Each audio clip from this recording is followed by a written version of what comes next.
Welcome to Tech Unlock. In this video, we will see our next point which is distributed system.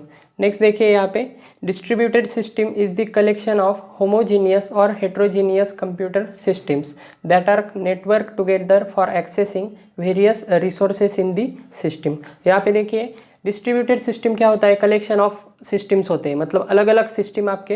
Homogeneous मतलब क्या है, आपके similar type of system क्या हो सकते हैं, एक आ सकते हैं, मतलब एक साथ उसका नेटवर्क आपका क्रिएट हो सकता है। या हेट्रोजीनियस कंप्यूटर सिस्टम भी हो सकते हैं, यानी डिफरेंट टाइप के सिस्टम भी आपके हो सकते हैं, जो किस लिए एक किए जाते हैं, मतलब नेटवर्क टुगेदर किए जाते हैं एक्सेसिंग वेरियस रिसोर्सेज। जो भी आपके रिसोर्स होंगे जो आपके अलग अलग मतलब आपके डिफरेंट साइट पे होंगे, अलग लोकेशन पे होंगे, वहाँ पे आपको अगर उसे एक्सेस करना है तो यहाँ पे क्या लगेगा, आपका डिस्ट्रीब्यूटेड सिस्टम यहाँ पे काम में आ सकता है। नेक्स्ट देखिए, sharing of resources increases computation speed, functionality, availability and reliability. तो यहाँ पे देखिए, अगर एक नेटवर्क से आपके सभी डिफरेंट साइट्स या डिफरेंट कंप्यूटर सिस्टम आपके कनेक्टेड हो गए तो यहाँ पे सभी किस में होगा, आपका शेयरिंग में होगा। तो यहाँ पे आपके रिसोर्स भी क्या किए जाएंगे, आपके नेटवर्क में शेयर किए जाएंगे। अगर रिसोर्स शेयर किए गए तो यहाँ पे देखिए क्या क्या उसके बेनिफिट्स होंगे। यहाँ पे देखिए कंप्यूटेशन स्पीड बढ़ेगा आपका, मतलब प्रोसेसिंग पावर बढ़ेगी, उसकी फंक्शनैलिटी बढ़ेगी, मतलब ज़्यादा से ज़्यादा आप क्या कर सकते हैं, रिसोर्स को यूटिलाइज कर सकते हैं। अवेलेबिलिटी भी बढ़ेगी, अवेलेबल भी हो सकते हैं एट ए टाइम, क्योंकि आप फिजिकली उसे कनेक्ट नहीं कर रहे हैं, आप नेटवर्क के थ्रू क्या कर रहे हैं, यहाँ पे कनेक्ट कर रहे हैं। और यहाँ पे देखिए रिलायबिलिटी भी होगी, मतलब आप उस पर रिलाई कर सकते हैं। नेक्स्ट देखिए, द कंप्यूटर और nodes in a distributed system में vary in size and functions. और आपके कंप्यूटर्स या आप डिफरेंट टाइप के नोड्स आपके क्या हो सकते हैं, डिस्ट्रीब्यूटेड सिस्टम में वेरी कर सकते हैं इन साइज एंड फंक्शंस। मतलब कोई नेटवर्क ऐसा भी हो सकता है आपका डिस्ट्रीब्यूटेड सिस्टम का कि बहुत बड़ा नेटवर्क है, या कोई आपका बहुत ही सिंपल नेटवर्क सिस्टम भी यहाँ पे हो सकता है। फॉर एग्जाम्पल यहाँ पे देखिए general structure of distributed system. यहाँ पे देखिए एक डायग्राम दी है उन्होंने। फर्स्ट है यहाँ पे साइट ए, सेकंड है यहाँ पे साइट बी, और थर्ड है यहाँ पे साइट सी। यहाँ पे देखिए सभी साइट आपके किससे कनेक्टेड है, नेटवर्क से कनेक्टेड है। और यहाँ पे देखिए यहाँ पे सर्वर साइड है और यहाँ पे क्लाइंट मशीन है। सर्वर साइड की मशीन पे क्या हो रहा है, यहाँ पे आप सर्वर साइड से क्लाइंट साइड क्या कर सकते हैं, यहाँ पे सिंपली क्लाइंट आपका यहाँ पे मैसेज सेंड एंड रिसीव कर सकता है, मतलब सेंडिंग एंड रिसीविंग क्या हो सकता है, यहाँ पे हैपन हो सकता है। किसके थ्रू, आपके नेटवर्क के थ्रू। समझ में आ रहा है, कनेक्टिंग मीडियम क्या है, यहाँ पे आपका नेटवर्क है। और यहाँ पे कम्युनिकेशन हो सकता है डायरेक्टली आपका क्लाइंट टू सर्वर। और लास्ट देखिए यहाँ पे थर्ड साइट है आपकी रिसोर्सेज। रिसोर्सेज मतलब क्या है, सपोज यहाँ पे मेरा प्रिंटर है, प्रिंटर क्या होगा, यहाँ पे आपका रिसोर्स होगा। सपोज मेरा यहाँ पे प्रिंटर है आपका रिसोर्स, और ये अलग लोकेशन पे है, मतलब ये सपोज अलग बिल्डिंग में है, ये अलग बिल्डिंग में है, और ये आपका अलग बिल्डिंग में है। तो यहाँ पे क्या होगा, अलग लोकेशन पे होने के बावजूद भी आप इसे क्या कर सकते हैं, उस प्रिंटर को एक्सेस कर सकते हैं। कैसे, क्योंकि ये किससे कनेक्टेड है, आपके नेटवर्क से कनेक्टेड है। समझ में आ रहा है। यहाँ पे देखिए general structure of distributed system, simple diagram है, आई होप आपको समझ में आ गई होगी। तो यहाँ पे देखिए उसके क्या क्या एडवांटेजेस है या मेजर फैक्टर कौन से हैं वो हम देखेंगे। यहाँ पे देखिए following are 4 major reasons for building distributed system. यहाँ पे देखिए 4 ऐसे रीजन होते हैं जिनके कारण ये डिस्ट्रीब्यूटेड सिस्टम बनाना क्या होता है, बेनिफिशियल होता है। फर्स्ट है आपका रिसोर्स शेयरिंग। ऑब्वियसली यहाँ पे क्या होगा, रिसोर्स शेयरिंग होगा, क्योंकि किससे कनेक्टेड है, आपके नेटवर्क से कनेक्टेड है। ये नेटवर्क आपका कोई भी हो सकता है, डिफरेंट टाइप के नेटवर्क होते हैं, आपको मालूम होगा।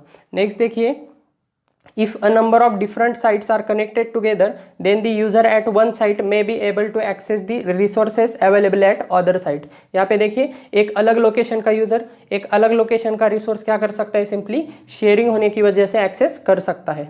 सेकंड देखिए, नेक्स्ट है हमारा computation speed up. The particular computation can be partition into interdependent sub computations which can run concurrently. यहाँ पे देखिए आपका कोई भी कंप्यूटेशन है, पर्टिकुलर कोई भी आपका सिस्टम है, उसे हम क्या कर सकते हैं, पार्टीशन कर सकते हैं इंटरडिपेंडेंट सब कंप्यूटेशन में।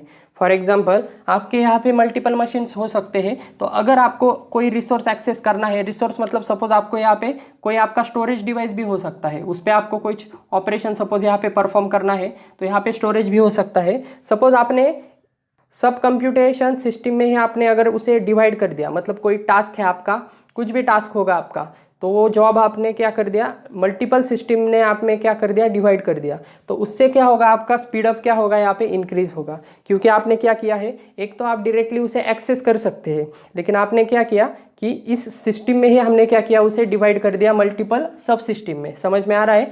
एक पूरा सिस्टम है, उसमें आपके मल्टीपल्स कंप्यूटर हो सकते हैं, उसमें आपने क्या किया, यहाँ पे डिवाइड कर दिया सब सिस्टम में, जो क्या कर सकता है, कॉन्करेंटली एट ए टाइम आपके वर्क क्या कर सकता है, यहाँ पे कैरिड आउट कर सकता है। तो इस वजह से यहाँ पे ऑटोमेटिकली आपका स्पीडअप क्या होगा, कंप्यूटेशन मतलब प्रोसेसिंग की टाइमिंग क्या होगी, यहाँ पे इंक्रीज होगी। आपका ज़्यादा से ज़्यादा यहाँ पे प्रोसेस किया जाएगा आपका डेटा। समझ में आ रहा है? ज़्यादा से ज़्यादा डेटा आपका प्रोसेस होगा कॉन्करेंटली। नेक्स्ट थर्ड देखिए, reliability. In distributed system, if one site fails, then the remaining site can continue operating and hence the reliability is improved. यहाँ पे देखिए, अगर कोई साइट आपकी फेल हो गई, सपोज यहाँ पे आपका क्लाइंट क्या कर रहा है, यहाँ पे रिसोर्स एक्सेस कर रहा है, अगर यहाँ पे आपका सर्वर फेल भी हो गया, या सिंपली यहाँ पे अगर आपकी कोई दूसरी साइट यहाँ पे अगर नेटवर्क से कनेक्टेड है आपके, तो वो साइट अगर फेल हो गई तो इसका इफेक्ट आपके इस साइट पे नहीं पड़ेगा। क्यों? क्योंकि ये सभी किससे कनेक्टेड है, आपका सेंट्रल डिवाइस कौन है यहाँ पे, मतलब आपका सेंट्रल कनेक्टिंग मीडियम क्या है यहाँ पे, नेटवर्क है। तो इस नेटवर्क, जब तक ये नेटवर्क आपका फेल नहीं होता तब तक इस साइट के फेल होने से कुछ फर्क नहीं पड़ेगा। तो ये ऑटोमेटिकली इसका काम क्या करता रहेगा, ये पूरा करता रहेगा। मतलब एक साइट पूरी फेल भी हो गई तो दूसरी साइट क्या रहेगी, आपकी एक्टिव रहेगी, क्योंकि आपका नेटवर्क क्या है, लाइव है, ऑनलाइन है। समझ में आ रहा है? वही दिया है यहाँ पे, रिलायबिलिटी क्या है यहाँ पे, इंक्लूडेड है, मतलब आप उस पर रिलाई कर सकते हैं, आप उस पर डिपेंड हो सकते हैं उस सिस्टम पे। नेक्स्ट देखिए, लास्ट है आपका fourth, communication. When various sites are connected together, users can exchange information with the help of communication network. और यहाँ पे देखिए, जब आपके डिफरेंट साइट एक दूसरे से कनेक्टेड हो जाएंगे तब आपका एक सिस्टम दूसरे सिस्टम से क्या कर सकता है, सिंपली कम्युनिकेशन कर सकता है। रिसोर्स का अलग पॉइंट है, लेकिन यहाँ पे 1 to 1 कनेक्शन क्या होगा, यहाँ पे फॉर्म हो सकता है। फॉर एग्जांपल, क्लाइंट को कुछ डेटा चाहिए, कुछ फाइल का एक्सेस चाहिए, तो वो सर्वर से डायरेक्टली मांग सकता है, क्योंकि ये किससे कनेक्टेड है, क्लाइंट और सर्वर दोनों। कनेक्टिंग मीडियम क्या है, दोनों में नेटवर्क है। ठीक है, general structure of distributed system, simple diagram है। आई होप आपको ये कंसेप्ट समझ में आ गई होगी, डिस्ट्रीब्यूटेड सिस्टम। इसके बाद देखेंगे हम हमारे special purpose systems. Okay, next point है हमारा स्पेशल पर्पज सिस्टम्स। यहाँ पे देखिए, स्पेशल पर्पज सिस्टम में हमारा फर्स्ट पॉइंट है real time embedded system. Real time system में यहाँ पे देखिए, फर्स्ट पॉइंट है हमारा, embedded systems have very specific task and have little और नो यूज़र इंटरफेस। यहाँ पे देखिए, एम्बेडेड सिस्टम क्या होते हैं, ऐसे सिस्टम होते हैं कि जिनका इंटरफेस बहुत ही कम होता है या नहीं भी हो सकता। नेक्स्ट देखिए, they are found in different devices such as microwave ovens, robots, car engines ETC। तो यहाँ पे देखिए, माइक्रोवेव ओवन ये क्या होते हैं, इनमें एक एम्बेडेड सिस्टम होती है, मतलब एक प्रोग्राम किया होता है जो क्या होता है, आपका फिक्स होता है, और उसी के अनुसार वो क्या करता है, काम करता है। उसकी पूरी लाइफ टाइम वो क्या करेगा, उसी प्रोग्राम को फॉलो करेगा। फॉर एग्जांपल, आपका माइक्रोवेव ओवन हो गया, उसमें क्या किया होगा, वहाँ पे प्रोग्राम सेट किया होगा कि अगर हमने अगर टाइम लगा दिया कि कितने टाइम के लिए आपका कुक होना चाहिए या कितने टाइम के लिए आपका बेक होना चाहिए, केक के लिए अलग ऑप्शन आएगा, बेकिंग का अलग आएगा, आपके ग्रिलिंग का अलग आएगा। ठीक है, अलग अलग ऑप्शन यहाँ पे हो सकते हैं ओवन्स के लिए। यहाँ पे आपका वॉशिंग मशीन भी इसमें आ सकता है, वॉशिंग टाइम उसमें डिफाइन होगा, सोकिंग टाइम डिफाइन होगा, बाद में स्पिन होगा मतलब आपके क्लोथ्स क्या होंगे, यहाँ पे ड्राई किए जाएंगे, उसका अलग फंक्शन होगा। ठीक है, अलग अलग यहाँ पे क्या होते हैं, एम्बेडेड सिस्टम में ऐसे प्रोग्राम किए होते हैं कि उस फंक्शनैलिटी के अनुसार वो क्या करते हैं, वहाँ पे वर्क करते हैं। 10 मिनट्स के लिए आपका वॉश होगा, 10 मिनट्स के लिए आपका स्पिन होगा, जो भी है उसकी फंक्शनैलिटी के अनुसार यहाँ पे क्या करेंगे, वो काम करेंगे। नेक्स्ट देखिए, embedded systems almost run real time operating system. और यहाँ पे देखिए, एम्बेडेड सिस्टम में क्या होते हैं, उनकी एक ऑपरेटिंग सिस्टम होगी, जो भी होगी आपकी, जनरली आपकी क्या होती है, लिनक्स होती है। और यहाँ पे जो भी उसमें प्रोग्रामिंग की गई है, बहुत ही स्मॉल पोर्शन ऑफ क्या होता है, यहाँ पे जनरली ऑपरेटिंग सिस्टम होती है। और जो भी आपका प्रोग्रामिंग की है उसे वो क्या करती है, एग्जीक्यूट करने का सिंपली क्या करती है, काम करती है। उसमें मेमोरी भी होती है, लेकिन बहुत ही क्या होते हैं, सब लिमिटेड होते हैं, क्योंकि उनका काम क्या होता है, सिंपली फिक्स होता है। आपके कंप्यूटर सिस्टम की तरह यहाँ पे डिफरेंट नंबर ऑफ एक्टिविटीज़ यहाँ पे परफॉर्म नहीं किए जाते। आपके एम्बेडेड सिस्टम क्या होते हैं, एक पर्टिकुलर वर्क के लिए क्या किए जाते हैं, डिज़ाइन किए जाते हैं। तो नेक्स्ट देखिए, the fix time requirement is place on the operation of a processor in real time system. यहाँ पे देखिए, रियल टाइम सिस्टम में क्या किया जाएगा, कोई भी एक टाइम यूनिट क्या किया जाएगा, यहाँ पे फिक्स किया जाएगा, और उस टाइम यूनिट में सिंपली वो क्या होगा, वो प्रोसेसर उसका ऑपरेशन क्या करेगा, सिंपली फॉलो करेगा। नेक्स्ट देखिए, So much systems are used in control device in dedicated applications such as display systems, medical imaging systems, automobile engine, fuel injection systems, home appliances controller and weapon systems. यहाँ पे देखिए बहुत सारे आपके application यहाँ पे आ सकते हैं जो किस कैटेगरी में फॉल करते हैं, आपके एम्बेडेड सिस्टम में फॉल करते हैं। मेडिकल एप्लीकेशन में भी आपको मालूम होगा जो NRI वगैरह जो भी रिपोर्ट आते हैं आपके, जो भी वो मेडिकल पे क्या होते हैं यहाँ पे ECG वगैरह स्कैन वगैरह जो होता है वो सभी क्या होते हैं आपके डिस्प्ले यूनिट होते हैं। उनमें भी क्या होता है एक आपका प्रोसेसर होगा जिन्हें हम क्या कहते हैं, एक एम्बेडेड सिस्टम कहते हैं, जो क्या करते हैं एक पर्टिकुलर वर्क के लिए क्या किया जाता है, बनाया जाता है। समझ में आ रहा है? यहाँ पे अलग अलग एप्लीकेशन के एग्जाम्पल दिए हैं। इन real time system processing must be done with in the defined constraints और सिस्टम विल फेल। यहाँ पे देखिए डिफाइंड कंस्ट्रेंट में उसे क्या करना चाहिए, काम करना चाहिए। रियल टाइम यहाँ पे देखिए उसके नाम में उसका मतलब है रियल टाइम एम्बेडेड सिस्टम। यहाँ पे टाइम के लिए यहाँ पे बहुत ही इंपॉर्टेंस है। फॉर एग्जांपल यहाँ पे देखिए अगर आपकी वेपनरी सिस्टम होगी, यहाँ पे देखिए आपकी वेपनरी सिस्टम अगर होगी तो यहाँ पे क्या होगा, उसमें टाइमिंग बहुत ही इंपॉर्टेंट है। क्योंकि सपोज आर्मी में कोई ऐसे वेपन हो सकते हैं कि जो क्या है रॉकेट लॉन्चर है सपोज, तो उसमें अगर हमने बटन प्रेस किया, मतलब जो भी आपके ऑफिसर है उन्होंने अगर बटन प्रेस किया तो यहाँ पे क्या होना चाहिए, रॉकेट इनिशियल टाइम में जो भी उसमें टाइम लिमिट सेट किया है, मतलब विद इन अ सेकंड और within a millisecond वहाँ पे क्या होना चाहिए, वहाँ पे एक्शन परफॉर्म होनी चाहिए। अगर यहाँ पे डिले हुआ तो यहाँ पे आपका लाइफ का भी लॉस हो सकता है। समझ में आ रहा है? तो यहाँ पे बहुत ही बड़ा इम्पैक्ट यहाँ पे क्रिएट हो सकता है। यहाँ पे डिले नहीं चलता, यहाँ पे टाइम क्या होता है, रियल टाइम बहुत ही इंपॉर्टेंट होता है। समझ में आ रहा है? जब भी यहाँ पे कोई एप्लीकेशन ऐसे होते हैं आपकी वेपनरी सिस्टम हो गई जिनमें क्या होता है, टाइम बहुत ही इंपॉर्टेंट होता है। नेक्स्ट देखिए, a real time system functions correctly only if it is returns the correct result with in its time constraint. और यहाँ पे देखिए रियल टाइम सिस्टम क्या होगी, आपकी करेक्टली फंक्शन करेगी। मतलब कब करेगी करेक्टली फंक्शन, अगर उसका करेक्ट रिजल्ट क्या होगा, विद इन टाइम होगा। विद इन टाइम क्या होगा, विद इन टाइम वो क्या करेगा, आपका रिजल्ट वहाँ पे डिस्प्ले करेगा, या जो भी रिजल्ट होगा आपको विद इन टाइम में अगर मिल गया तभी आप कह सकते हैं कि आपकी सिस्टम क्या है, करेक्ट है। अदरवाइज वो क्या हो जाएगा, पूरी तरह से आपका फेलियर हो जाएगा, वो सिस्टम सिंपली क्या हो जाएगी, आपकी फेल हो जाएगी। समझ में आ रहा है? वेपनरी सिस्टम का मैंने एग्जाम्पल दिया, अगर वहाँ पे वो फेल हो गया विद इन अ सेकंड्स में वहाँ पे एक्शन लेने के लिए, तो वो एम्बेडेड सिस्टम सिंपली क्या हो जाएगी, आपकी फेल हो जाएगी। यहाँ पे आपके एम्बेडेड सिस्टम में दो टाइप्स भी आते हैं, मतलब दो कंसेप्ट आते हैं आपके, hard real time and soft real time. Generally आपके हार्ड रियल टाइम में क्या होता है, जहाँ पे आपके डेडलाइंस बहुत इंपॉर्टेंट होते हैं, टाइम बाउंडिंग होती है वहाँ पे। फॉर एग्जांपल आपकी वेपनरी सिस्टम हो गई, या सिंपली आपका ब्रॉडकास्टिंग सिस्टम हो गई। ब्रॉडकास्टिंग मतलब अगर कोई लाइव मैच चालू है, और यहाँ पे सॉफ्ट रियल टाइम में आपका थोड़ा बहुत डिले क्या होता है, यहाँ पे चल जाता है। ठीक है, सिंपल कंसेप्ट है, आपको इतना डिटेल में नहीं है लेकिन आपको मालूम होना चाहिए, रियल टाइम एम्बेडेड सिस्टम। ठीक है, ओके। इसके बाद देखेंगे हम हमारी next system. Okay, next system है हमारी मल्टीमीडिया सिस्टम।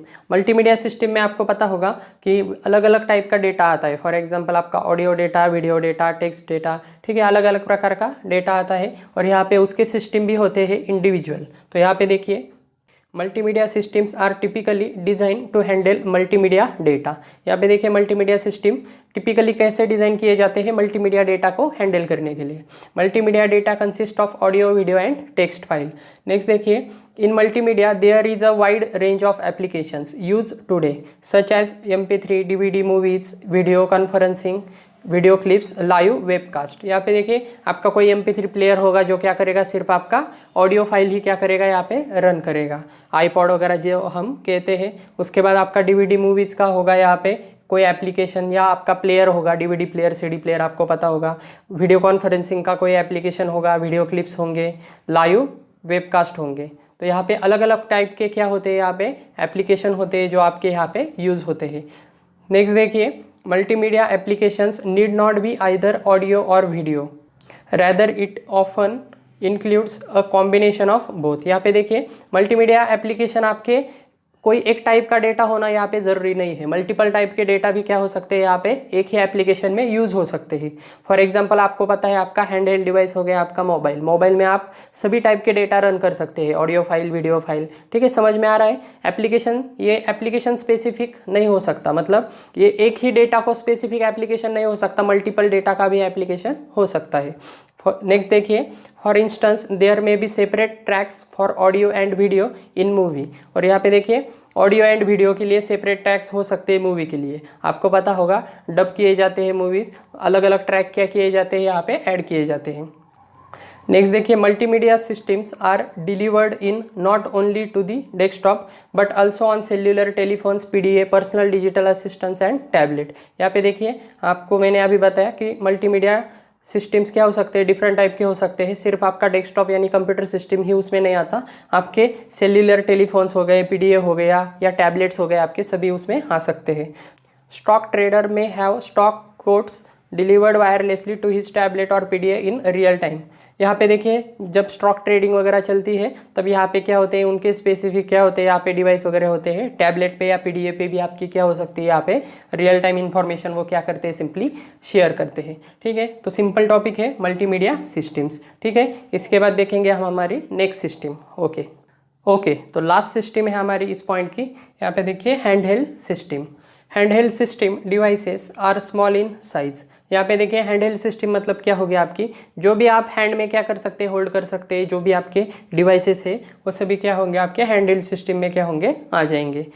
नेक्स्ट देखिए पीडीएस मतलब आपके पॉकेट पीसी हो गए या पाम डिवाइस हो गया या आपका सेल्युलर फ़ोन हो गया, यानी आपका mobile device etc are the examples of hand held system. Next देखिए handheld systems have small amount of memory, slow processor and small display. यहाँ पे देखिए आपकी सिस्टम स्मॉल होने की वजह से यहाँ पे क्या होता है, बहुत सारे रिसोर्स में क्या हो जाती है, यहाँ पे लिमिटेशन आ जाता है।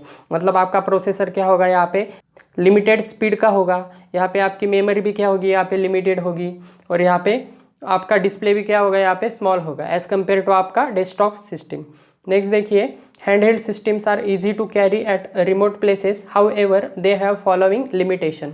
यहाँ पे देखिए हैंडहेल्ड डिवाइस का एक मेन यूज़ क्या है कि आप यहाँ पे क्या कर सकते हैं, आप इजीली कहाँ पर भी है उसे कैरी करके ले जा सकते हैं, लेकिन उसके कुछ क्या है, यहाँ पे लिमिटेशन है। तो यहाँ पे अलग अलग लिमिटेशन दिए हैं, वन बाय वन हम देखते हैं। फर्स्ट है यहाँ पे the amount of memory is limited, typically between 1 MB to 1 GB। यहाँ पे देखिए आपके हैंडहेल्ड डिवाइस की मेमोरी जनरली क्या होती है, लिमिटेड होती है। For example 1 MB to 1 GB यहाँ पे उन्होंने दिया है। लेकिन अब जो हमारे मोबाइल सिस्टम है, आपकी टेक्नोलॉजी भी क्या हो गई है, बहुत इवॉल्व हो गई है। इस वजह से आपके मोबाइल डिवाइस में भी आप क्या हो रहे हैं, 4 GB 8 GB के मेमोरी मॉडल्स क्या हो गए यहाँ पे अवेलेबल है आपकी मेन मेमोरी के। तो यहाँ पे लेकिन as compare to desktop system जिसमें हम 32 GB 64 GB भी हम यूज़ करते हैं, उतने लेवल की एडवांसमेंट अभी तक नहीं हुई है। तो एज़ कम्पेयर टू आपके डेस्कटॉप सिस्टम ये क्या है, आपकी मेमोरी क्या होती है, जनरली लिमिटेड, मतलब यहाँ पे स्मॉल ही होगी हर बार। समझ में आ रहा है, यहाँ पे आपकी as compare to our computer system, our desktop system, आपकी टिपिकली मेमोरी यहाँ पे क्या होगी, हैंडहेल्ड डिवाइस में स्मॉल ही होगी। नेक्स्ट देखिए hence operating system and application must manage the memory more efficiently. यहाँ पे देखिए मेमोरी कम होने की वजह से आपके एप्लीकेशन और यहाँ पे आपके ऑपरेटिंग सिस्टम ने भी आपकी मेमोरी यूटिलाइज करनी चाहिए और आपके एप्लीकेशन ने भी क्या करनी चाहिए, यहाँ पे कम से कम यूज़ करनी चाहिए। आपके अब यहाँ पे आपको पता होगा एप्लीकेशन की साइज़ भी अब यहाँ पे आपकी बहुत बड़ी आती है। फॉर एग्जांपल कोई गेमिंग एप्लीकेशन हो गया तो उन्हें ज़्यादा मेमोरी रिक्वायरमेंट होती है। आपके ग्राफिक्स भी क्या होते हैं, उसमें बहुत ही बढ़िया होते हैं। और आपके ऑपरेटिंग सिस्टम में भी आपके ऑपरेटिंग सिस्टम को चलाने के लिए भी उसे क्या लगेगी, मेमोरी लगेगी। फॉर एग्जाम्पल आपकी एंड्रॉयड ऑपरेटिंग सिस्टम हो गई, या आपका अगर एप्पल का फ़ोन होगा तो उसके iOS हो गई, उसकी एप्पल 9 हो गया या 10 हो गया, जो भी उसका वर्जन होगा वो क्या होंगे, उसके ऑपरेटिंग सिस्टम हो गए। सिम्बियन OS भी आती है, ठीक है, अलग अलग टाइप के आपके ऑपरेटिंग सिस्टम होते हैं, उनके लिए भी क्या होती है, यहाँ पे मेमोरी रिक्वायरमेंट होती है। नेक्स्ट देखिए the processor speed is less which is a fraction of speed of a processor in PC. यहाँ पे देखिए एज कम्पेयर टू आपके पर्सनल कंप्यूटर का अगर हम प्रोसेसर कंपेयर करें तो आपका हैंडहेल्ड डिवाइस का प्रोसेसर का स्पीड क्या होगा, ऑब्वियसली लेस होगा, क्योंकि यहाँ पे वो लिमिटेड साइज़ में हम क्या कर रहे हैं, वहाँ पे यूज़ कर रहे हैं। और यहाँ पे अगर हम ज़्यादा स्पीड का प्रोसेसर लेंगे तो आपका डिवाइस भी क्या हो जाएगा, हीटअप हो जाएगा ज़्यादा, ठीक है। तो यहाँ पे हम जनरली क्या करते हैं, आपके मोबाइल डिवाइस में भी अब यहाँ पे नाउडेज आपको अलग अलग स्पीड के प्रोसेसर आपको देखने के लिए मिल रहे हैं। कॉलकॉम प्रोसेसर हो गया, जो भी आपके मोबाइल डिवाइस है उसमें क्या होता है, आपके क्वाड कोर प्रोसेसर भी आते हैं, ड्यूअल कोर प्रोसेसर भी आते हैं। लेकिन एज कम्पेयर टू आपके पर्सनल कंप्यूटर जिसमें क्या होते हैं आपके 16 कोर 32 कोर्स के क्या होते हैं यहाँ पे प्रोसेसर होते हैं, जो क्या है कंपैरेटिवली आपके मोबाइल से क्या है, ऑब्वियसली फास्टर है। तो यहाँ पे ये क्या हो गया, आपका हैंडल डिवाइस के लिए लिमिटेशन हो गया। नेक्स्ट देखिए to include a faster processor use would require larger battery. यहाँ पे देखिए आपके फास्टर प्रोसेसर का यूज़ करने के लिए आपको क्या लगेगी, लार्ज बैटरी भी लगेगी, which would take up more space and would have to be charge more frequently. यहाँ पे देखिए जो क्या लेगी, ऑब्वियसली आपका स्पेस ज़्यादा लेगी, मतलब आपका स्पेस ऑब्वियसली बढ़ जाएगा क्योंकि बैटरी की साइज़ अगर बड़ी होगी, फॉर एग्जांपल आपकी 6000 mAh की बैटरी है या 5000 mAh की बैटरी है, तो यहाँ पे उसकी साइज़ भी क्या होगी, यहाँ पे ग्रेटर हो जाएगी, बढ़ जाएगी, और यहाँ पे उसका रिचार्ज फ्रिक्वेंटली रिचार्ज करने का टाइम भी यहाँ पे क्या हो जाएगा, यहाँ पे बढ़ जाएगा। यहाँ पे आप कह सकते हैं मोर फ्रिक्वेंट की बजाय आप यहाँ पे कह सकते हैं मोर टाइम लेगी, आपकी बैटरी चार्ज होने के लिए क्या लेगी, यहाँ पे ज़्यादा टाइम लेगी। ठीक है, समझ में आ रहा है। तो यहाँ पे क्या हो रहा है, आपके प्रोसेसर के लिए आपको क्या लग रहा है, यहाँ पे बैटरी की रिक्वायरमेंट भी यहाँ पे जैसा आपका प्रोसेसर का काम होगा, जैसे आपकी सिस्टम का यहाँ पे परफॉर्मेंस बढ़ेगा, वैसे आपका बैटरी का टाइम भी क्या होगा यहाँ पे, मतलब बैटरी का कंजम्पशन भी क्या होगा, यहाँ पे ज़्यादा होगा। ठीक है, तो नेक्स्ट देखिए थर्ड पॉइंट है हमारा, there is a physical space limitation for keyboards. यहाँ पे देखें हैंडहेल्ड डिवाइस में क्या होगा आपका, अगर यहाँ पे आपका सिंपल अगर हम मोबाइल देखें, सिंपल अगर हैंडहेल्ड डिवाइस देखें तो यहाँ पे क्या होगा, डिस्प्ले का यूनिट होगा और यहाँ पे क्या होगा, आपका कीबोर्ड होगा। और यहाँ पे देखिए hand writing recognition and display, यहाँ पे देखिए हैंड राइटिंग रिकॉग्निशन के लिए भी यहाँ पे कम स्पेस होगा और आपका डिस्प्ले के लिए भी यहाँ पे क्या होगा, कम स्पेस होगा। लेकिन अब आपके टच स्क्रीन के मोबाइल आ चुके हैं जिसमें क्या होता है, एक्चुअल में उसका डिस्प्ले क्या होता है, जनरली बड़ा होता है और इनबिल्ट होता है। फिर भी ये एक लिमिटेशन है क्योंकि उसकी साइज़, कीबोर्ड की साइज़ वगैरह जो भी हम देखें तो वो क्या है, लिमिटेड है।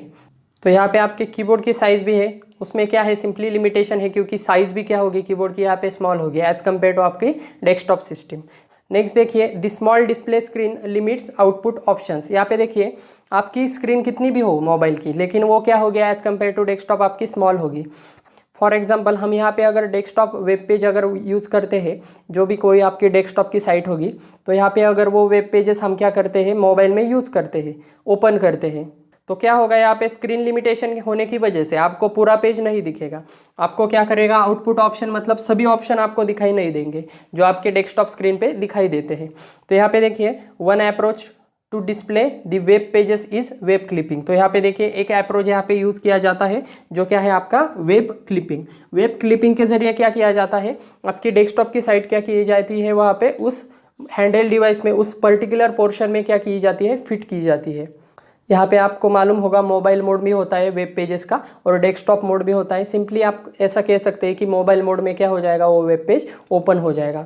Where only small subset of web pages is delivered, जहाँ पे आपकी एक small portion of web pages क्या होंगे, सिर्फ डिस्प्ले होंगे, लेकिन जो भी होंगे वो फुल इन्फॉर्मेशन होगी यहाँ पे। नेक्स्ट देखिए and display at a time, और एट अ टाइम भी आपको क्या हो जाएंगे, वहाँ पे डिस्प्ले हो जाएंगे, मतलब सभी ऑप्शन सिंपली आपको दिखाई देंगे। लेकिन एट ए टाइम यहाँ पे स्मॉल स्क्रीन होने की वजह से एट ए टाइम आपको क्या होगा, स्मॉल पोर्शन ऑफ इन्फॉर्मेशन ही क्या होगी, यहाँ पे डिस्प्ले होगी। ठीक है, तो वेब क्लिपिंग क्या है आपका, सिंपली आपका डेस्कटॉप का सपोज पेज है तो यहाँ पे साइड से क्लिप किया जाता है, मतलब परफेक्ट साइज में आपके मोबाइल में हैंडहेल्ड डिवाइस में क्या किया जाता है, वहाँ पे आपको डिस्प्ले किया जाता है।